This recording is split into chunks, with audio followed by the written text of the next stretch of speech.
Buenas tardes. Bueno, les voy a ir grabando un poco de la clase de hoy que estaba preparada. Voy a tratar de hacerlo lo más breve posible y de a 10 minutos más o menos para que ustedes tengan tiempo de ir viéndolo de a poco. Y bueno, les saludo y esperemos que no les haya traído tantos problemas esta tormenta que tuvimos. Y comenzamos con un repaso de la obra del Espíritu Santo. En el principio estuvo presente y activo en la creación, moviéndose y anidando en el caos.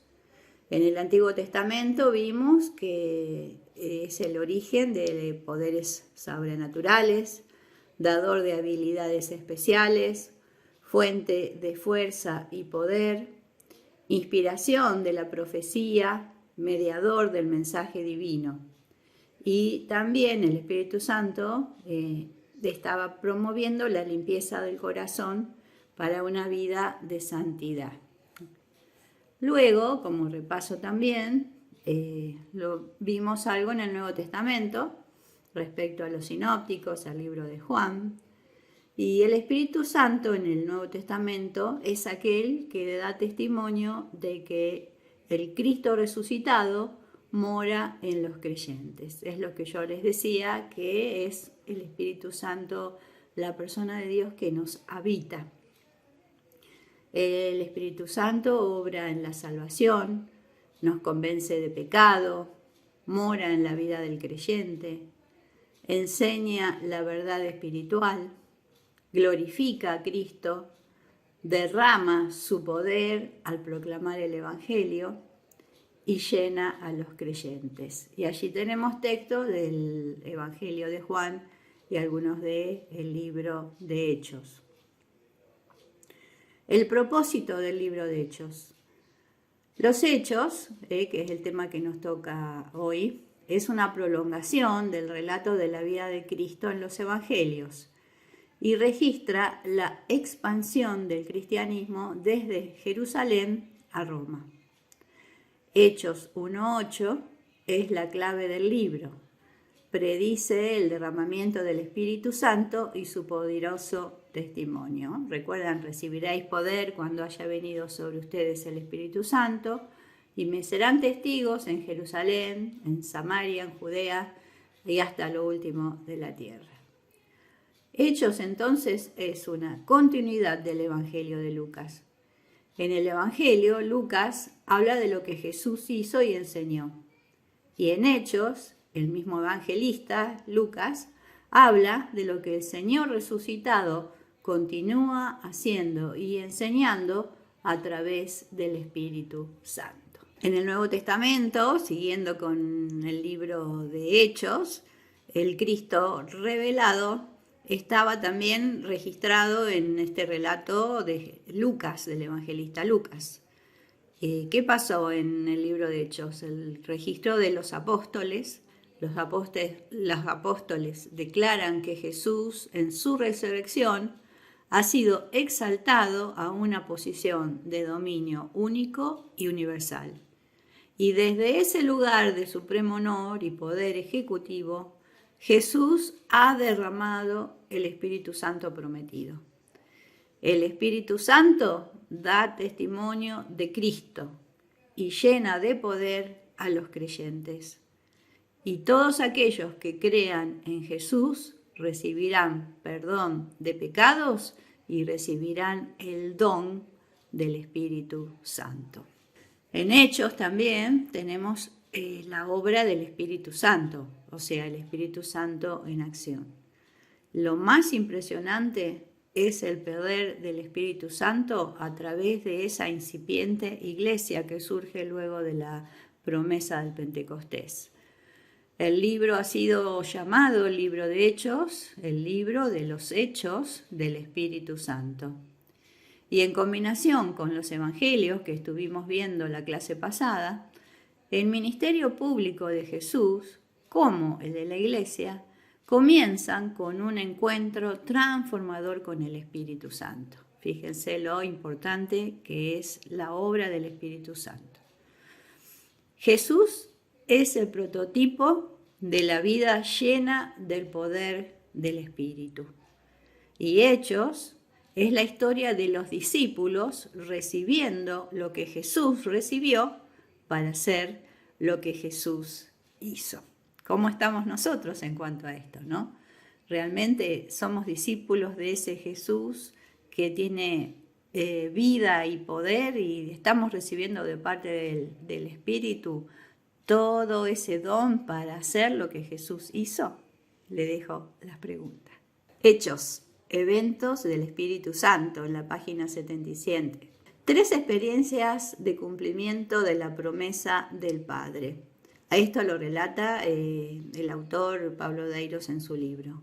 El autor habla, el autor bíblico en el libro de Hechos, de bautismo con el Espíritu Santo, Hechos 1:5, de venidas del Espíritu Santo sobre los creyentes, Hechos 1:8, y nos habla también de 3 tipos de Pentecostés, que el autor agrega un cuarto más.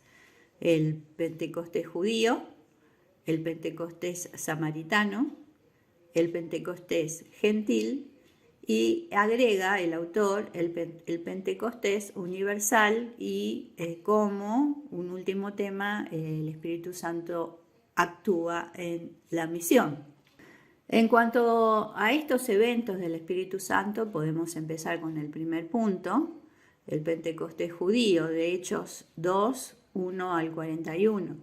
Y es el primer acontecimiento que tiene en el Espíritu Santo su protagonista central. Y tiene a Jerusalén como su escenario. Es el acto inaugural de la acción del Espíritu Santo en medio de la iglesia. Y como tal, es considerado como el día de su nacimiento. Es decir, tenemos que marcar el día del nacimiento de la iglesia, es ese día maravilloso en donde se cumplió la promesa de que el Señor iba a enviar el Espíritu. Y esto se dio en Pentecostés.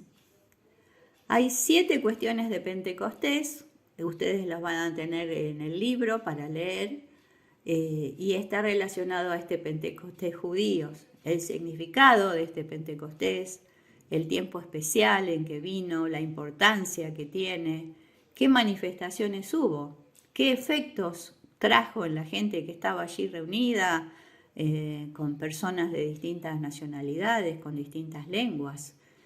¿Cuál fue el mensaje que se dio en ese momento especial? ¿Cuáles fueron los resultados y el propósito que esto tuvo? Todo eso, recuerden que el ejercicio es que nosotros luego que lo meditamos en el pasaje y en lo que dice el autor, lo apliquemos a nuestra vida. Pasamos al punto 2 de los eventos del Espíritu Santo y habla del Pentecostés samaritano. Esto está en Hechos 8, 4 al 25. Son los primeros días del testimonio cristiano en Samaria, una ciudad conmovida con la predicación de Felipe. Hubo señales milagrosas que se realizaban y las personas no podían negar que era Dios actuando a través de Felipe. Y hubo 3 niveles de relaciones ligadas a la acción del Espíritu Santo.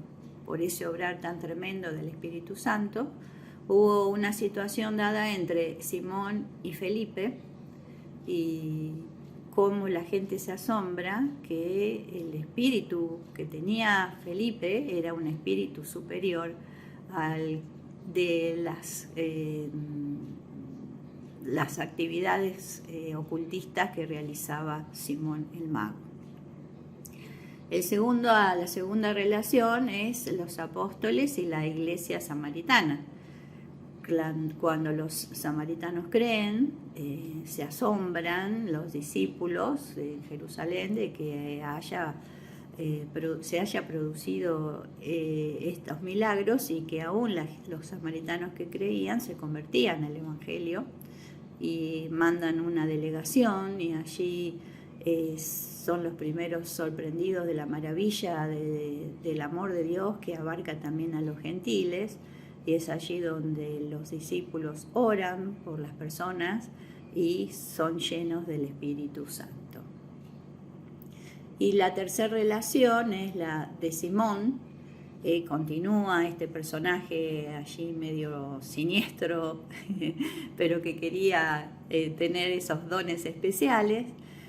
Simón intenta comprar el don del poder del Espíritu Santo, ¿no? Y es allí reconvenido, y bueno, todos ustedes tienen allí en Hechos 8, 4 y 25 el relato.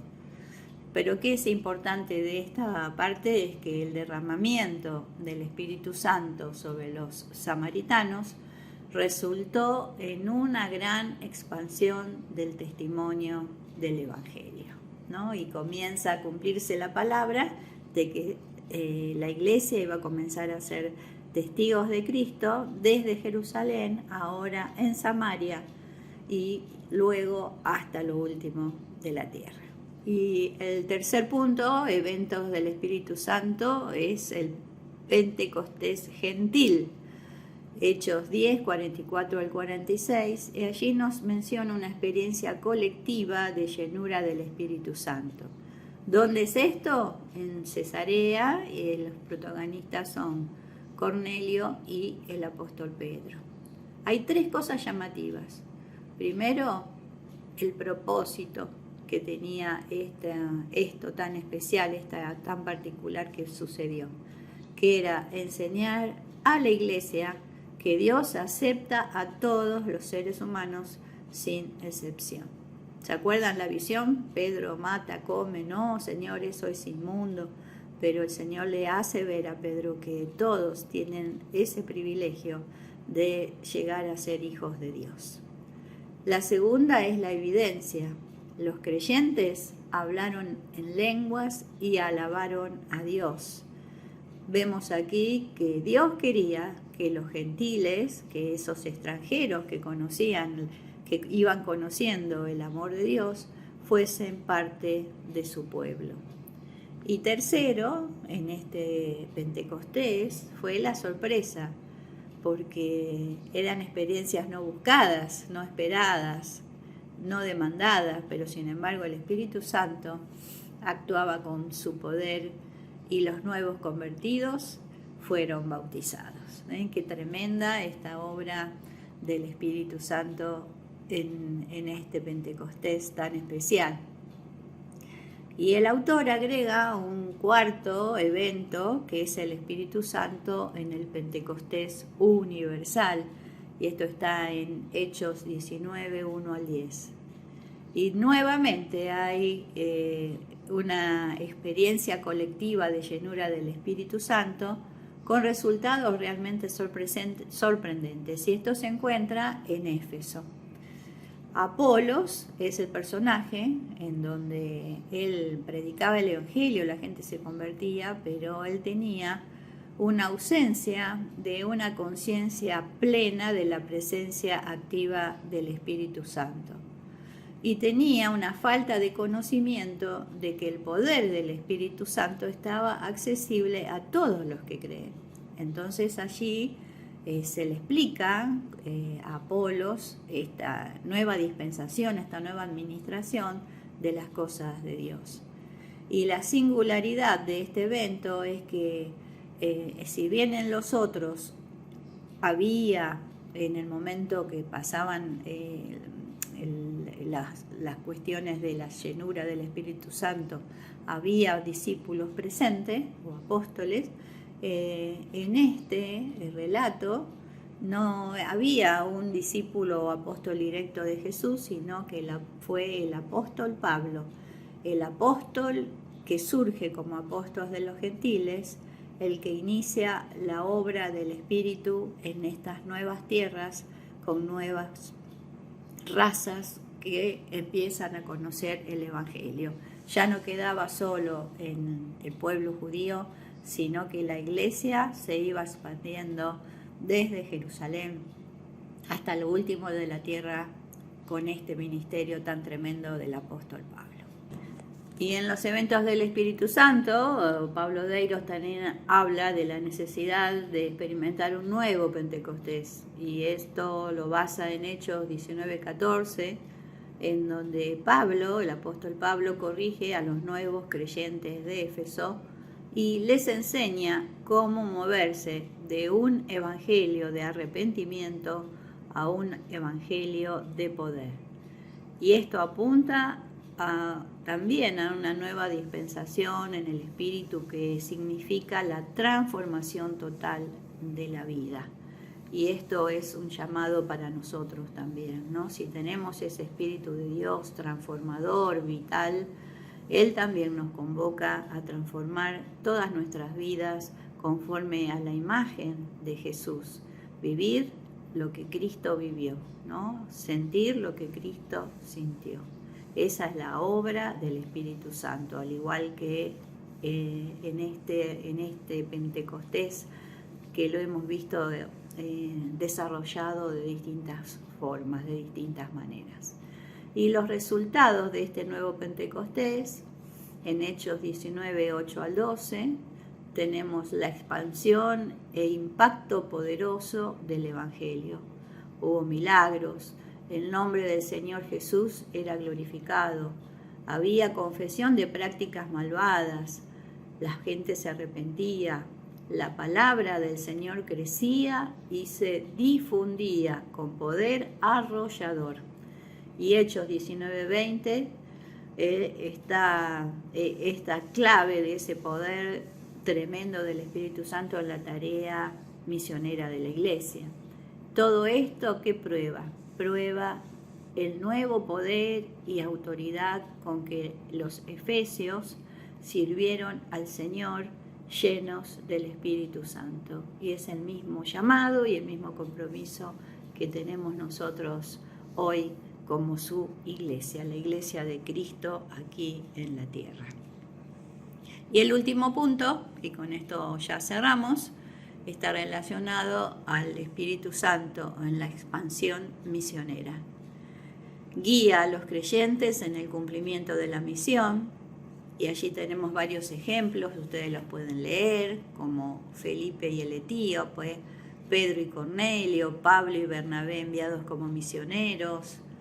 Cuarto, la decisión del Concilio de Jerusalén, que explica, nos pareció bien al Espíritu Santo y a nosotros cómo estaba involucrada la obra del Espíritu Santo en las decisiones que los mismos discípulos hacían.